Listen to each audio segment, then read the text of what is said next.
the topic was about the brands and the politics and aesthetics which are related to brands. So to start with, let's look at how the whole concept of marketing and branding evolved over the years. So as we see, initially there were very limited goods, very limited brands and companies available which used to offer products to the society.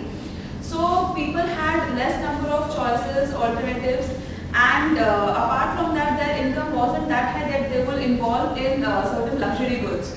So there was this transition from limited competition and limited choice to an increased form of competition across companies and segments, and there was a greater supply of goods, thereby giving people a whole lot of choices and alternatives, and the consumers had higher disposable income. So what these days companies do is they make goods and they also manufacture markets for them, and it is the image of the product which creates the awareness in the society as well as the demand for the product. So we find that most of the companies involved in commissions and endorsements with superstars or the aristocrat level to create a differentiation from the competitors and themselves. This is to instill amongst the middle class people that their brand is way above the competitors, and it caters to the aspirational levels of the middle class. So the consumption of these products is actually very well thought, and these brands actually reflect the lifestyle which the consumers aspire for. So as has been given in the case as well, people these days do not buy a car, they buy a prestige. So when someone is going forward to buy a car, they usually want to boast their social status in the society by buying a Mercedes or Chevrolet rather than buying a nano car. So branding these days is actually defining lifestyle of the people, the lifestyle which they want to have, and it is a means by which they consider themselves better than the people who are around them. And this is the very reason that these days the companies tend to manipulate their consumers, convince them that the products they offer is actually a premium one, and that their consumption is going to reflect some different social stature in the society. So the companies involved in defining a certain amount of lifestyle in the consumer's mind, and then they proactively go for selling the products in a newly stylized context. So what the companies these days work on is they build on an image, a personality around the product that will emotionally connect to the consumer rather than being rational in marketing the product. So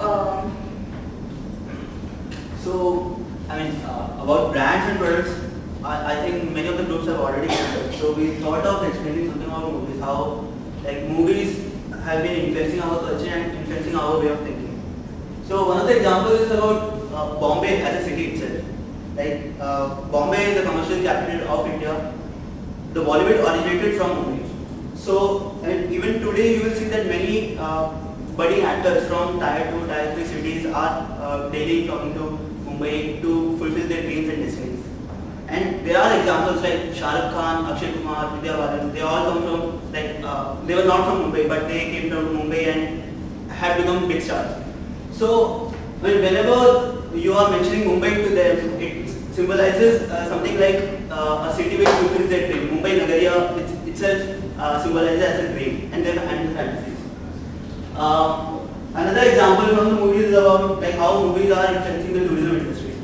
So before Dil Chahte Hai, although Goa was a prime destination for the tourists, but it was never on a large scale. But after Dil Chahte Hai, Goa tourism had a great transformation all along.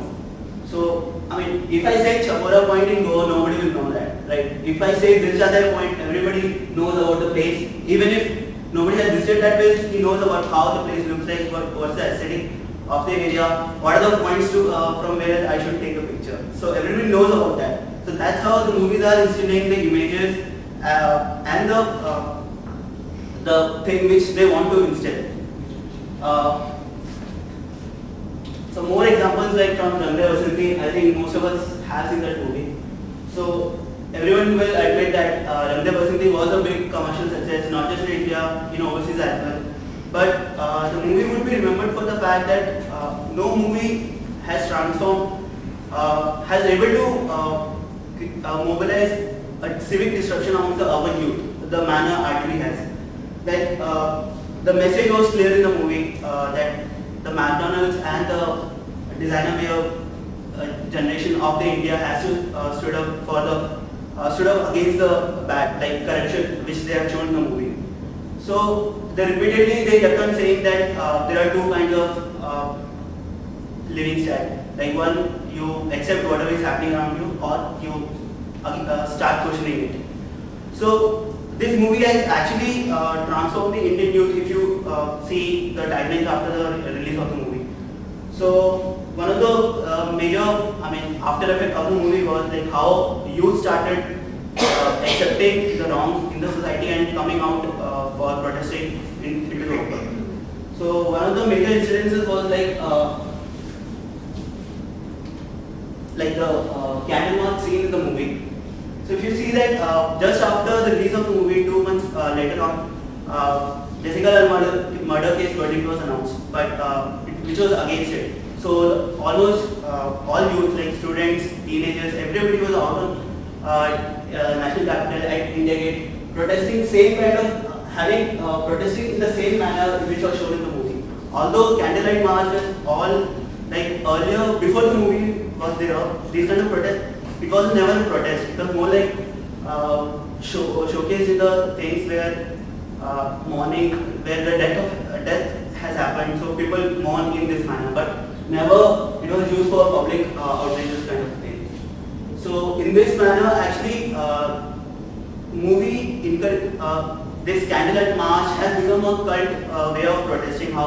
So not just Jessica Lange murder case, even the Archie murder case, the infamous rape cases in Delhi, and then Anna Hazare cases.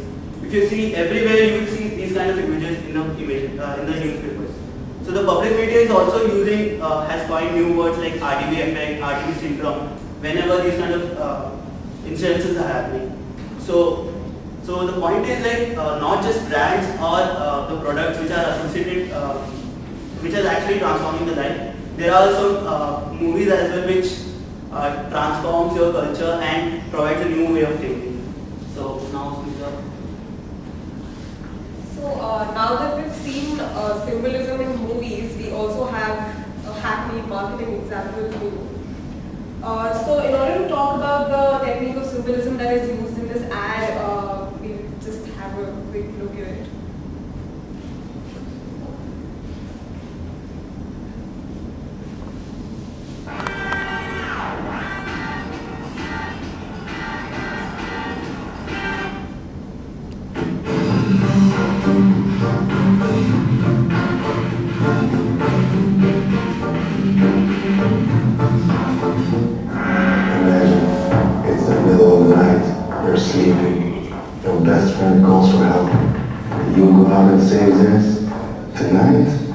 We'll put some friends to the test.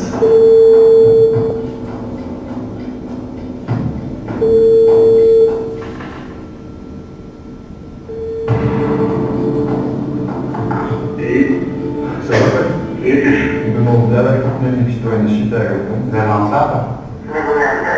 Want ik heb hier een diep probleem eigenlijk. I went somewhere and I played some cards in the poker room and I lost some money. En fait, il faut que tu emmènes 300 €. Ja, sorry, ja, ik weet dat laat is, maar... You need to bring me the money because I don't let me get out. Ik sta hier met 2. Ouais, je fais, je t'ai vraiment pas t'aider. Quoi, vraiment pas? Rien, plus beaucoup. Ja, da ich gut am Sitzen, ja. Tot ze bieden,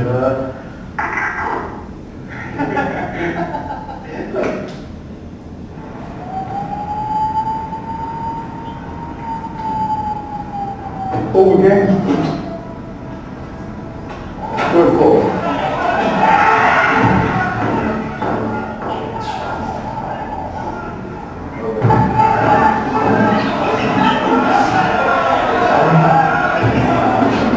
Je kon minus nee, je komt dat je daar op die bubbels. Dan ga je zelf gewoon iets tegen mij in de idee.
itself, its taste, smoothness, color, nothing.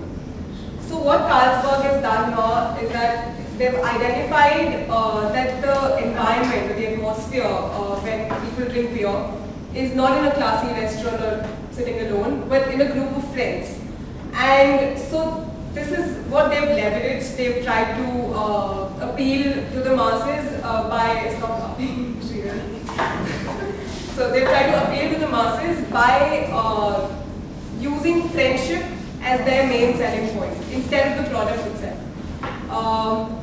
So this type of marketing is actually called prank advertising, and it's a brilliant use of symbolism where, for instance, Heineken also has a couple of these ads.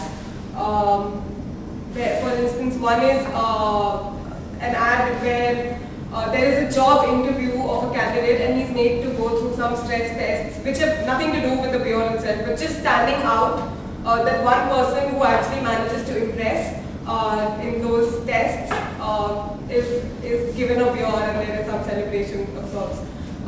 So that again is a brand advertising example where you are not really talking about the product, but using the concept or the aspect of life that product is identified with by the audience.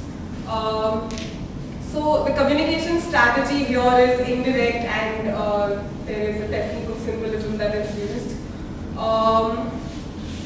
So we don't have a communication like a name of a communication strategy per se, but that's the idea.